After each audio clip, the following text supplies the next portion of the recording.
Here we have a new 2023 Hyundai Tucson. This one comes in the SEL trim level with all-wheel drive in the beautiful Calypso red, and then we have a black cloth interior. And the powertrain consists of a 2.5 liter naturally aspirated 4-cylinder engine, made it to an 8-speed shiftable automatic transmission. As we come around to the front end here, love the LED daytime running lights, LED headlamps. And I've said this before on the Tucsons and the Santa Cruz, just a really good job there. Love how the grille just looks so nice with that painted gray, and then having the emblem right there in the middle. Just really good job there. Now coming around to the wheels here, these are going to be 18-inch aluminum. Nothing special, but they do the job. Passive keyless entry on the front, and then we have one-touch automatic up and down windows for the front, and then just regular power windows for the back. Rear window lock there. And then we have our power door lock controls there, power mirror controls here, left or right side, and you can control that with that little circle. Pretty good sized pocket here, you can use that as a cup holder as well. We have a power liftgate there, traction control, and then brightness for the gauge cluster, we can adjust that. And there we have our power driver seat with power lumbar support. I'm just gonna close that back till I get back there.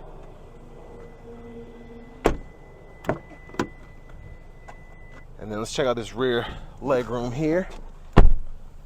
Very impressive leg room. I'm 6'3" and I have the seat in front of me adjusted for someone of my size, and then still several inches between my knees in the back of the seat. And with this size of an SUV, I'm very impressed by that. And seat back pockets on both sides. Rear AC vents there, 2 USB-A ports down there. Then middle seat folds down for cup holders there. Not a huge middle seat there, I just noticed that, but it makes up for it with all the legroom you get. And I love how this was so smart. They only have the hook on the left side with a pull down bar to hang your shirts, because right side's your blind spot. I caught that, Hyundai, good job. And then I did notice just a cup holder here, really smart to do that. And then of course you can fold this down and it'll fold flat, and then you have to hit it again, pop it back into place. And there is the gas cap there. Before I go to the back, let's just look at this window sticker. And where my phone's over, you can kind of see, makes up for the glare. And I'm not sure, but I don't know, maybe you can't power fold this tailgate or lift gate. There it is. You have to hold it. So when I hold it, it actually will go down. I don't know why. But to open it, I just have to hit it one time. So maybe that's a safety measure, but whatever. Still, for $32,055, let's see if that makes a big difference. As we come around this back end here, we do get these signature tail lights. They don't flash like that. That's just how my camera's picking them up. But just a really good looking car, this Tucson in Calypso red. Love that. And look at the storage back here. Of course, the second row is up just a little bit, but tons of storage. And then if you want even more, you can fold it flat from back here as well, as what I showed you up front there. And then a 12-volt here. And then spares right underneath there. Easy to get to.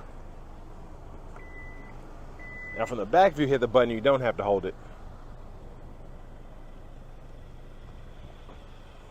And over here to the front passenger seat, we do get 4-way manual there. And then the glove compartment there with owner's manuals in this one.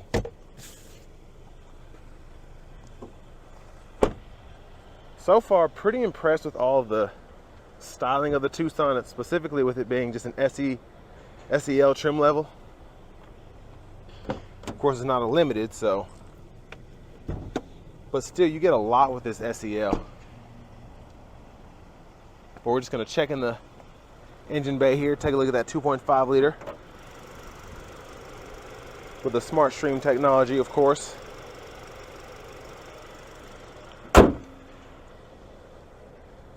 And now let's go ahead and hop in the driver's seat.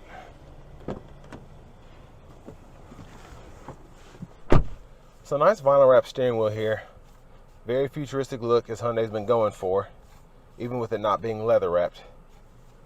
Now over to the radio here, we do get AM, FM, XM along with Bluetooth audio, Apple CarPlay, and Android Auto. And I've been able to connect my CarPlay wirelessly with most of these new Hyundai radios, but it doesn't say that on the sticker.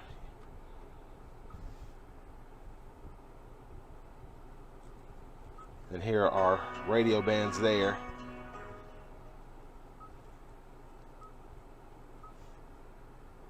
And then of course you have to have that set up. You can set up your favorites here as well. You get the star either here, customize that, and then you can use the one here as well. And I just like how all the buttons are laid out, and then you can go through your actual radio stations here. And if you look at the top of the screen there, it's just slowly, well not slowly, but it's actually going through them pretty quickly as I scroll through, and it's just easy to use. And down here we have our AC controls. Fan speed can be adjusted here. Fan direction can be adjusted there. You can toggle the AC there, close the vents off, and then you can actually set temp over here, and then AC max right there. Now down here we have two USB-A inputs, a 12 volt, and then really nice size wireless charging pad here. I'm glad they didn't leave that out. And then you still have a little storage pocket here, which is nice. Now for the shifter, hit this here, reverse, neutral, drive, then you can come over here, manually shift. And then with this one being an all-wheel drive, we have that rear differential lock here. And it'll actually show up in green, the bottom there. And I like that it's actually a click button and not just a button, so it's hard to forget it's on because it'll show up in bright green on that screen, and the button's actually down here. Then hill descent or downhill brake controls there, automatic brake hold there, and then pull up the electronic parking brake to engage. Press it down to disengage with it being electronic. We can toggle our auto stop here and our camera here, and that's our backup camera with guidelines that follow you as you turn the steering wheel. And then we also have 4 drive modes. So we have normal, sport, smart, and then we have a snow mode with the all-wheel drive that really comes in handy. And then 3-stage heated seats for the driver and front passenger. Cup holders here. Center console cubby space here, decent size. There's a view of the back from up here. Dome lights are okay. They're not the white ones that I like, but the design on the actual cover helps. And then mirror here. And what's interesting is you have to turn the light on, then you close it, it automatically cuts it off. So that's nice. And then you can cover that too. And of course this will slide back. But going to the steering wheel here, voice recognition controls here. You can use this mode button to go through whatever you have set up, whether it's FM, AM, XM, Bluetooth, or your CarPlay, Android Auto. And then phone button here, favorite button here, volume, hit this for mute, and then you can go through your track list or radio station presets using this. Low of 3.4%. That's what you're seeing. Companies are trying to. I hate that. One of my pet peeves. But anyways, I've said that many times. Smart cruise here, and you can adjust that speed here. The lane centering there. The gap adjust for the cruise there, and then you can use this button along with this little scroll bar, and you can click it for OK to go through that digital part of the gauge cluster there. And pretty easy to use. I like having this for all-wheel drive though. It kind of shows you how much power the wheels are getting. I'm gonna leave that up for a minute. Blinkers are here, and then high beams there. When you're in auto mode, you can set your automatic high beams. It'll show you in that bright green. Then you can flash your high beams there. And then to the right side of the steering wheel, windshield wiper, one time, intermittent. You can set that here at either high, low, or anywhere in between. Then you have an off and then low, high there. Rear wiper there. Pull back for rear wiper fluid. Push up for front wiper fluid. And then push button start there. And here's our key fob with remote start. But next I'm going to see if this Tucson SEL all-wheel drive drives like a $32,000 vehicle. So let's go ahead and take it out on the road for a quick test drive. Now to start off with, I do like how it seems like under really light acceleration, driving around the parking lot and all of that, it's only using the front wheels, and it's using mostly front wheel power to pull the vehicle in general. And then when I put it into sport mode, we'll see how, or what wheels it uses for that. And you can see there, it pretty much lays all the power between the four wheels there. A little bit more from the front, especially as you start to level out, but when you put your foot into it,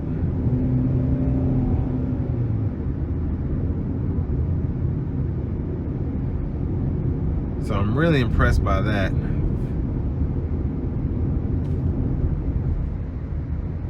And then as I'm coasting, showing I'm using no power at any of the wheels right now.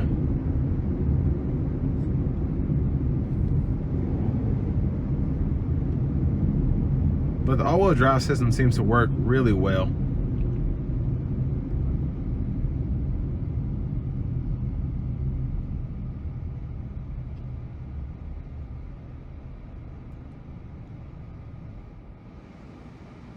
There's the auto stop there. So in sport mode, even with this naturally aspirated 4-cylinder, it does get up. And with it being a higher displacement one with a 2.5 liter as opposed to some 1.5s or 1.8s I've driven in the past, this has quite a bit of pull. It just drives really impressively.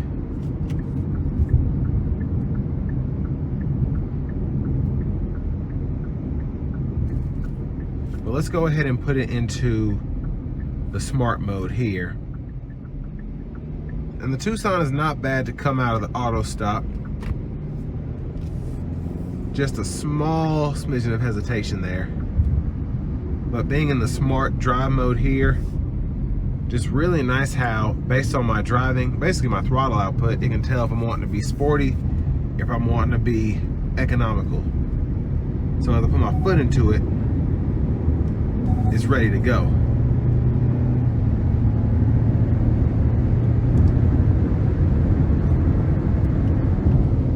So we're gonna put the smart cruise on here.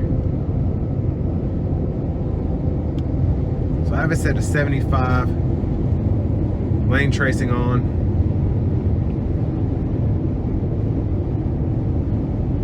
And it's nice to have all of these safety features for the money. For a $32,000 sticker, having adaptive cruise with lane centering is definitely a big plus. But certainly having all-wheel drive as well.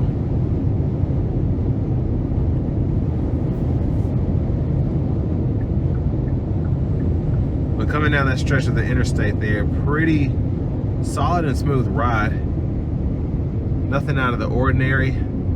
Tire noise was not prevalent at all, nothing I noticed. I can hear it as I'm listening for it, but just barely. Now for this price tag, some things that I'm kind of missing for it to be a Hyundai. I do wish that the whole gauge cluster was digital. But like I said, with it being an all-wheel drive, that tacks on a little bit more money. So 32 grand with a front wheel drive one might allow you to get up to the limited trim and get a digital gauge cluster or something like that. But the only thing that I'm really lacking here with this SEL. But with this all-wheel drive system, you can definitely tell. Of course, when you're driving in snow and things of that nature, that's where it'll come in handy, is off the line where your wheels are pretty much getting equal power, max power at that really, when you put your foot down. But like coming out of this corner here, I'm just getting a little bit more on the front end in terms of where the power is going from the engine to the axles. But as we come to the end of this test drive here, definitely the Tucson is a really good option if you're in the market for, let's say, an Equinox, a Ford Escape, Honda CR-V, and it's pretty much set in the same price range there, with it being a 2.5 liter naturally aspirated 4-cylinder. Really the better engine option too, because everybody else is going to 1.5 turbo with these heavier SUVs. But just my opinion. With all that being said, this is going to bring me to an end of my review of the new 2023 Hyundai Tucson SEL with all-wheel drive.